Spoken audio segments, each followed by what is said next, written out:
Hi friends, ఎలా ఉన్నారు? బాగున్నారా? నేను మీ దివ్య. ఈరోజు కోడిగుడ్లు మసాలా కర్రీ చేస్తున్నాను. దానికి కావాల్సిన పదార్థాలు: ఉడకబెట్టుకున్న కోడిగుడ్లు, ఉల్లిపాయలు, పచ్చిమిరపకాయలు, టమాటో, కరివేపాకు, కొత్తిమీర, మసాలా పౌడర్లు, జీలకర్ర పౌడరు, ధనియాల పౌడరు, మిరియాల పౌడరు, కొద్దిగా గరం మసాలా, దాల్చిన పౌడరు, ఎండు కొబ్బరి, జీడిపప్పు, ఉప్పు, కారం, పసుపు, అల్లం వెల్లుల్లి పేస్ట్, కొంచెం పెరుగు.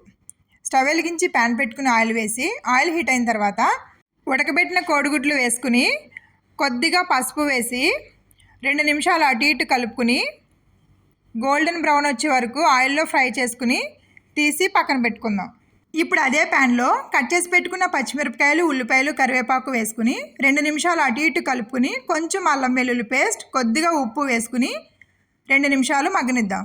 మగ్గిన తర్వాత ఎండు కొబ్బరి, జీడిపప్పు పేస్ట్ని కూడా యాడ్ చేసుకుని కొంచెం పెరుగు, కొద్దిగా కారం, చూపించిన మసాలా పౌడర్లు కూడా వేసుకుని గ్రేవీ బాగా ఉడికి నూనె పైకి తేలిన తర్వాత కూరకి సరిపడంత వాటర్ కూడా వేసుకుని ఫ్రై చేసి పెట్టుకున్న కోడిగుడ్లు కూడా వేసి మూత పెట్టి 20 నిమిషాలు ఉడికించుకుందాం.